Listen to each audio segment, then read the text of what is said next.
Layer skin hair and laser clinic లో latest టెక్నాలజీతో laser hair removal, anti ageing and hair fall issues కి advance treatments అన్ని ఇక cost గురించి వరి అవ్వాల్సిన అవసరం లేకుండా అందిస్తున్నారు. ఇంకా మీ కాన్ఫిడెన్స్ ని తిరిగి తెచ్చుకోండి. Get your free consultation now. Telugu వారి నంబర్ 1 చాయిస్ తెలుగు మ్యాట్రిమోనీ.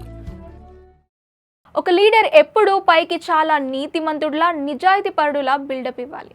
కానీ సీన్ రివర్స్ అయ్యి తన సీటుకి గండం వస్తే మాత్రం ఆ నీతి, నిజాయితీ, మానవత్వం, ఈవెన్ మతాన్ని కూడా పక్కన పెట్టేసి తన పవర్ కాపాడుకోవడానికి దేనికైనా రెడీగా ఉండాలి అని ప్రసిద్ధ రాజనీతిజ్ఞుడు నికోలో మాకియవెల్లి తన ది ప్రిన్స్ బుక్లో ఎప్పుడో రాశారు. మన తెలంగాణ నాయకులు మాత్రం ఈ సూత్రాన్ని బాగా వంట పట్టించుకున్నట్లు ఉన్నారు.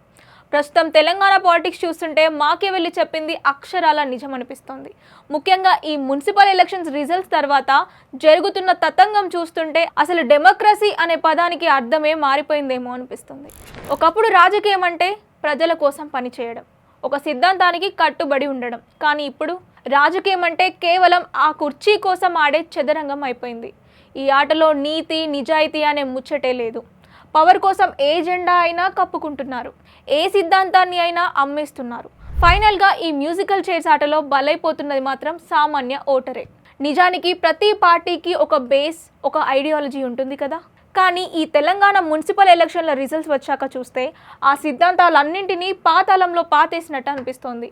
కాంగ్రెస్ ఏమో మేము సెక్యులర్ అంటుంది, బీజేపీ హిందుత్వం అంటుంది, బీఆర్ఎస్ ఏమో తెలంగాణ ఆత్మగౌరవం అని స్లోగన్స్ ఇస్తుంది. కానీ మేయర్ సీటు దగ్గరికి వచ్చేసరికి మాత్రం ఈ ఇజాలన్నీ ఎగిరిపోయాయి. అక్కడ పార్టీలు, సిద్ధాంతాలు ముఖ్యం కాదు, కేవలం అవకాశవాదం, ఆపర్చునిటిజం మాత్రమే కనిపిస్తోంది. సీటు దక్కితే చాలు, ఎవరితోనైనా చేతులు కలిపేస్తాం అనేలా తయారైంది పరిస్థితి. ఒక్కసారి కామారెడ్డి పాలిటిక్స్ వైపు చూడండి. మొన్నటి అసెంబ్లీ ఎలక్షన్స్ టైంలో స్టేట్ మొత్తం ఇటువైపే చూసింది. కానీ ఇప్పుడు అక్కడ జరుగుతున్న వింత పొత్తులు చూసి జనాలకి మైండ్ బ్లాక్ అవుతుంది. కేవలం బీజేపీని పవర్లోకి రాకుండా అడ్డుకోవాలని ఒకే ఒక సాకుతో నిన్నటిదాకా తిట్టుకున్న కాంగ్రెస్, బీఆర్ఎస్ ఇప్పుడు దోస్తీ కట్టేశాయి. అవినీతికారును గద్దదించాలి అని కాంగ్రెస్, హస్తం పార్టీని మోసకారి అని బీఆర్ఎస్. ఒకరినొకరు తిట్టుకున్నోళ్లే ఇప్పుడు మేయర్ సీటు కోసం ఒకే ఒడిలో కూర్చుంటున్నారు. ఇక్కడ జనాలు నమ్మిన సిద్ధాంతం ఓడిపోయింది. కేవలం అవకాశవాదం, ఆపర్చునిస్టిక్ పాలిటిక్స్ మాత్రమే గెలిచింది. కరీంనగర్ కార్పొరేషన్ రిజల్ట్స్ చూస్తే జనాల మైండ్ సెట్ ఏంటో క్లియర్గా అర్థమైపోతుంది. బీజేపీకి ఏకంగా 30 సీట్లు ఇచ్చి అతిపెద్ద పార్టీగా నిలబెట్టారు. అంటే జనం మొగ్గు ఎటుందో ఓపెన్గానే తెలిసిపోయింది. మామూలుగా డెమోక్రసీలో ఎవరికి ఎక్కువ సపోర్ట్ ఉంటే వాళ్ళకే పవర్ దక్కాలి. కానీ తెలంగాణ సీన్ అడ్డం తిరిగింది.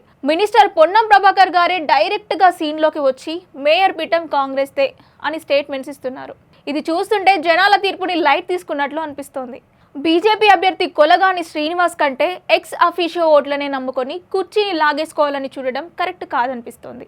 బండి సంజయ్కి పట్టున్న ఏరియాలో తమ సత్తా చాటాలనే పంతంతో ఓటర్ల తీర్పుని పక్కన పడేయడం ఎంతవరకు కరెక్ట్? ఇప్పుడున్న సిచ్యువేషన్ చూస్తుంటే సామాన్య ఓటరు వేసిన ఓటు కంటే మంత్రి గారి దగ్గరున్న ఎక్స్ అఫీషియో ఓటుకే వాల్యూ ఎక్కువైపోయినట్టుంది. ఆదిలాబాద్లో చూస్తే బీజేపీ మెజారిటీకి దగ్గరగా ఉన్నా సరే వాళ్ళని ఆపడానికి కాంగ్రెస్, బీఆర్ఎస్, మజ్లిస్ లాంటి అస్సలు కలవని పార్టీలన్నీ ఒకటవుతున్నాయి. నిన్నటిదాకా ఒకరినొకరు మతోన్మాదులు, అవినీతి పరులు అని తిట్టుకున్నోళ్ళు ఇప్పుడు పవర్ కోసం ఒక్కటవ్వడం చూస్తుంటే మాకియవెల్లి ఆత్మ కూడా శాంతిస్తుంది. ఇక నారాయణపేటలో కూడా అదే సీన్. బీజేపీ మ్యాజిక్ ఫిగర్ దాకా వచ్చినా వాళ్ళలో వాళ్ళకున్న గొడవలను వాడుకొని ఎలాగైనా పీఠం లాగేయాలని కాంగ్రెస్ వేస్తున్న నక్క తెలివితేటలు చూస్తుంటే ఆశ్చర్యం వేస్తోంది. అమరచింత రాజకీయం అయితే ఇంకా నెక్స్ట్ లెవెల్. అది చూస్తే అరిస్టాటిల్ లాంటి మేధావులకు కూడా మైండ్ బ్లాక్ అవుతుంది. అక్కడ బీఆర్ఎస్, బీజేపీలు కలిశాయి. సిద్ధాంతపరంగా ఉత్తర, దక్షిణ ధృవాల్ లాంటి ఈ రెండు పార్టీలు పవర్ కోసం ఒక్కటవ్వడం ఒకెత్తు అయితే, ఆ ఒప్పందాన్ని తుంగలో తొక్కేసి బీఆర్ఎస్ కౌన్సిలర్లు కాంగ్రెస్లోకి జంప్ అవ్వడానికి రెడీ అవ్వడం ఇంకో ఎత్తు. ఇక్కడ పార్టీలు లేవు, సిద్ధాంతాలు అసలే లేవు, ఎక్కడ పవర్ ఉంటే అటు దూకేయడం అనే ఒకే ఒక రూల్ నడుస్తుంది. ఇక బెల్లంపల్లి విషయానికి వస్తే అక్కడ గెలిచే ఛాన్సెస్ అటు ఇటుగా సమానంగా ఉండడంతో ఒక క్యాంప్ పాలిటిక్స్ ఓ రేంజ్లో మొదలయ్యాయి. బీఆర్ఎస్ని ఎలాగైనా అడ్డుకోవాలని అస్సలు పడని బీజేపీ, కాంగ్రెస్ దోస్తీ కట్టడం ఒక వింత అయితే, ఒకరి కౌన్సిలర్లను ఒకరు లాగేసుకోవడానికి వేస్తున్న స్కెచ్లు చూస్తుంటే డెమోక్రసీని వెక్కిరిస్తున్నట్లుగా ఉంది. జనగామలో సీన్ అయితే ఇంకా రసవత్తరంగా మారింది. ఇక్కడ ఎమ్మెల్యే పల్లా రాజేశ్వర్ రెడ్డి, ఎంపీ చామల కిరణ్ కుమార్ రెడ్డి లాంటి ఎక్స్ అఫీషియో మెంబర్స్ ఉండడంతో ఇద్దరి బలం సమానమైపోయింది. ఇప్పుడు అక్కడ ఇండిపెండెంట్లే అసలైన కింగ్ మేకర్లు. పాపం జనం ఒక గుర్తును చూసి ఓటేశారు. కానీ గెలిచినోడు రేపొద్దున ఏ కండువా కప్పుకుంటాడో ఎటువైపు దూకుతాడో తెలియక ఓటర్ బాబు నిస్సహాయంగా చూస్తున్నాడు. ఎలక్షన్ రిజల్ట్స్ వచ్చిందంటే చాలు ఇక గెలిచిన అభ్యర్థులను గొర్రెల మందర్లా కార్లు బస్సుల్లో ఎక్కించి సీక్రెట్ ప్లేస్లకి తరలించడం ఇప్పుడు ఒక కామన్ ఫ్యాషన్ అయిపోయింది. మొయినాబాద్ లాంటి ఏరియాలో గెలిచిన ఇండిపెండెంట్లను మాజీ MP Ranjith Reddy, food corporation chairman Faheem లాంటి వాళ్ళు క్యాంపులకి తరలించడం చూస్తుంటే అసలు డెమోక్రసీ ఎటు వెళ్తుందో అర్థం కావట్లేదు. నిజానికి గెలిచిన లీడర్లు జనం మధ్య ఉండి వాళ్ళకి జవాబు చెప్పాలి. కానీ వీళ్ళు గెలిచిన మరుక్షణం నుంచే కిడ్నాప్ అయిపోతున్నారా లేక కావాలని చేయించుకుంటున్నారా అనేది ఒక పెద్ద సస్పెన్స్. వీళ్ళేం చిన్నపిల్లలు కాదు కదా కిడ్నాప్ అవ్వడానికి. అసలు విషయం ఏంటంటే వీళ్ళు అమ్ముడు పోవడానికి రెడీ అయిపోయారని చెప్పడమే కరెక్ట్. రిసార్ట్లలో ఏసీ రూమ్లలో చిల్ అవుతూ ప్యాకేజీల కోసం బేరసారాలు ఆడుతున్న ఈ నాయకులు రేపు వార్డులో డ్రైనేజీ సమస్యలని రోడ్లని ఎలా పట్టించుకుంటారు? ఓటర్ ఏమో తన ఏరియా బాగుపడుతుందని ఓటు వేస్తే గెలిచిన నాయకుడు మాత్రం నా రేట్ ఎంత అని అమ్ముడుపోవడం నిజంగా దారుణం. రాజకీయాల్లో నైతికత ఎంత దారుణంగా పడిపోయిందో చెప్పడానికి కొత్తగూడెం పాలిటిక్సే ఒక బెస్ట్ ఎగ్జాంపుల్. సింగరేణి ఏరియాలో తన పట్టు కోల్పోకూడదని బీఆర్ఎస్ ఏమో ఇప్పుడు సిపిఐకి సపోర్ట్ ఇస్తుంది. కానీ హిస్టరీ చూస్తే అదే బీఆర్ఎస్ ఒకప్పుడు సిపిఐ లీడర్లను తొక్కేయడానికి ట్రై చేసిన రోజులున్నాయి. ఇప్పుడు కేవలం తన ఉనికి కాపాడుకోవడానికి ఒకరికొకరు మద్దతు ఇచ్చుకుంటున్నారు. అక్కడ అసలు సిద్ధాంతాలే లేవు. కేవలం ఒకరిని ఒకరు ఓడించుకోవాలి అనే కక్ష తప్ప. ఇలాంటి పొత్తుల వల్ల సామాన్య ప్రజలకు వచ్చే లాభం ఏముంది? అసలు ఏం సిద్ధాంతం చూసి జనాలు వీళ్ళకి ఓటు వేయాలి అని ఇప్పుడు అందరూ గట్టిగానే క్వశ్చన్ చేస్తున్నారు.